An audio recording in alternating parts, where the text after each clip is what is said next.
Mari kita awali kajian kita sore hari ini. Izin membuka. Assalamualaikum warahmatullahi wabarakatuh. Dan kita hari ini akan berbincang tentang ayah kita semuanya, tentang makhluk yang pertama diciptakan oleh Allah, manusia yang pertama diciptakan oleh Allah, dialah yang kita kenal dengan Nabi Adam alaihis salam. Mari kita belajar. Yang pertama yang akan kita pelajari adalah dari apa Nabi Adam diciptakan. Rasulullah SAW bersabda di dalam hadis yang sahih yang diriwayatkan oleh Imam Abu Dawud di dalam kitab As-Sunnah dari Abu Musa al-Ash'ari, bahwa Nabi Muhammad SAW bersabda, sungguh Allah menciptakan Adam dari segenggam tanah yang Allah ambil dari seluruh muka bumi ini. Lalu anak-anak Adam muncul hingga sepenuh bumi. Di antara mereka ada yang berkulit putih, ada yang berkulit merah, ada yang berkulit hitam, dan di antara warna itu ada yang lunak, ada yang keras, ada pula yang memiliki sifat-sifat di antara itu, ada yang buruk, ada yang baik, dan ada pula yang memiliki sifat di antara itu. Hadis ini disahihkan oleh Al-Albani di dua tempat sebelumnya. Pertama, kita akan bicara tentang bahwa Nabi Adam diciptakan dari tanah yang diambil dari tanah di seluruh penjuru di muka bumi ini. Tanah Wonosobo dengan tanah Batur, tanah Garung dengan tanah Batur sami napa mboten Ibu? Mboten. Tanah Wonosobo dengan tanah Gunung Kidul sami atau tidak? Tidak. Maka hadis ini jelas mengatakan kepada kita bahwa Adam itu diciptakan dengan tanah yang diambil dari seluruh tanah di muka bumi ini. Sehingga ada tanah yang gembur, ada tanah yang keras, ada tanah liat, ada tanah kapur, ada tanah seperti di Batur, ada tanah seperti di sana atas Banaran, ada tanah seperti di sekitar kita. Maka para ulama kemudian menjelaskan, maka karena Adam diciptakan dari tanah yang berbeda-beda, begitulah kita itu. Di ruangan ini ada orang yang punya sifat lembut luar biasa, tapi ada orang yang tegas. Saya nggak bilang keras ya Bu, muka-muka derek niki mboten golongan wong-wong sing atos, tapi termasuk golongan orang-orang yang tegas. Ada yang kena air sebentar gembur, tapi ada yang seperti tanah liat, kalau kena air itu menggenang. Ada yang kalau ngaji langsung masuk, blung, blung, blung, blung, blung. Ada yang seperti tanah liat menggenang dulu, meresapnya pelan-pelan. Sampai guru saya itu kalau mulang ngaji itu, dong, apa blong? Begitu Bu. Pertanyaannya beliau dengan murid-muridnya itu, dong, apa blong?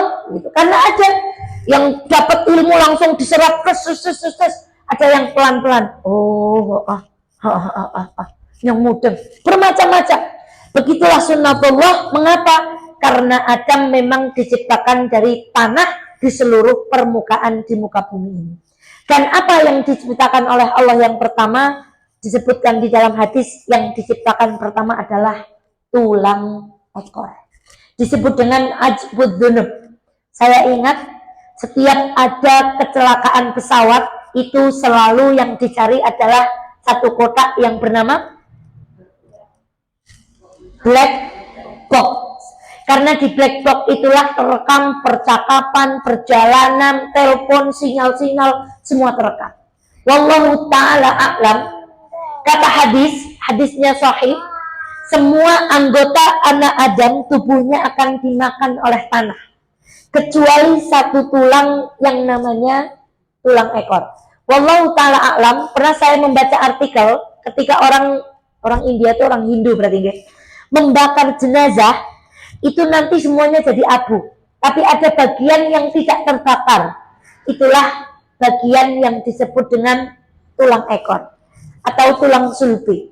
Dan dari itulah kata Rasulullah SAW, kelak manusia akan dibangkitkan dan dimintai pertanggungjawaban. Wallahu ta'ala a'lam.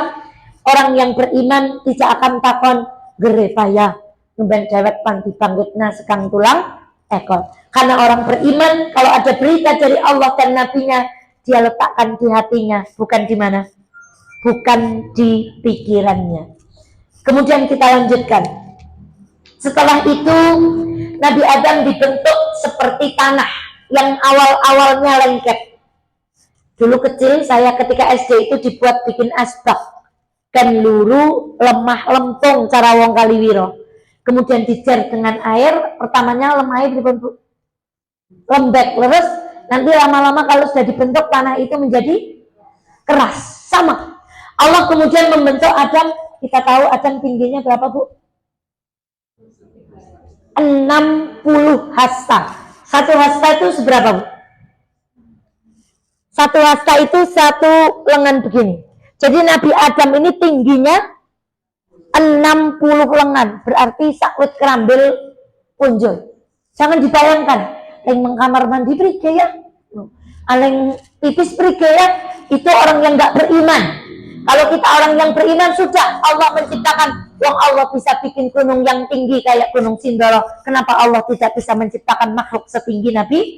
Lalu Nabi Adam dibentuk seperti tanah liat yang kemudian mengering tetapi tengahnya itu kosong. Kemudian iblis dan malaikat mulai melihat. Gusti Allah gawe apa? Kok melihat dadanya itu kosong? Ini semuanya diceritakan dengan hadis yang sahih. Iblis penasaran apa yang Allah akan berikan di dadanya. Ternyata Allah kemudian meniupkan ruh itu.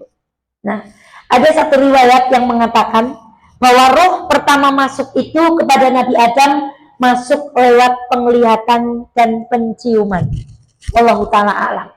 Kemudian apa? Setelah roh itu ditiupkan kepada Nabi Adam kemudian bersin, Ibu.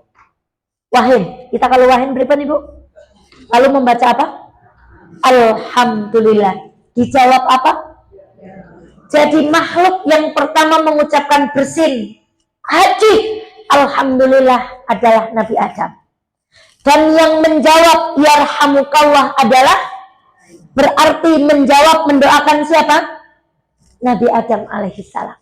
Itulah awal mula sunnah Rasulullah SAW. Orang bersin disuruh membaca alhamdulillah.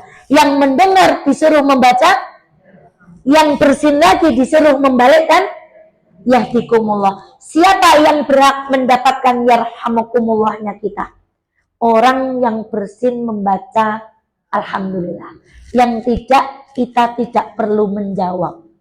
Kalau Ibu Kerso ngelengaken, belum baca doa, baru beliau mengucapkan alhamdulillah, baru kita mengucapkan yarhamukallah. Tetapi dalam hal mendidik anak, misalnya anak saya bersin, Sultan bersin, haji, ada kakak-kakaknya di situ. Saya bilang, loh, kok kakaknya diem aja? Gimana kalau ada orang bersin? Oh iya, alhamdulillah, yarhamukallah, yahdi. Saya baru tahu, Bu, kalau Nabi Adam yang bersin dan Allah yang menjawab. Dan ini doa yang luar biasa. Yarhamukallah itu artinya semoga Allah merahmatimu. Dan ini doa untuk seluruh keturunan anak Adam. Berarti kita didoakan mendapatkan apa, Bu? Rahmat dari Allah Subhanahu wa ta'ala. Ditiupkan ruh. Lalu Adam diminta oleh Allah untuk mengucapkan salam kepada malaikat.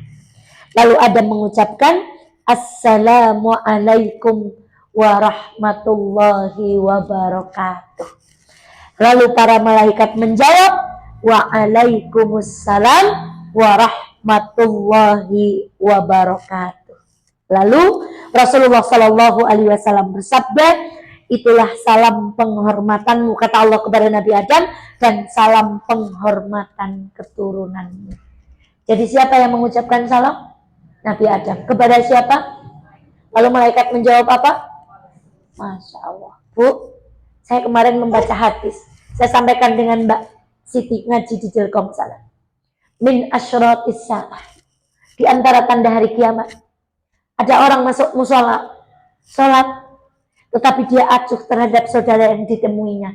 Tidak mau mengucapkan salam. Kecuali kepada orang-orang yang mereka kenal.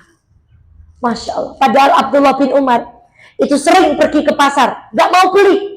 hanya mau mengucapkan salam. Karena tahu kalau kita salam, yang jawab bukan hanya yang mendengar salam, tapi juga malaikatnya Allah.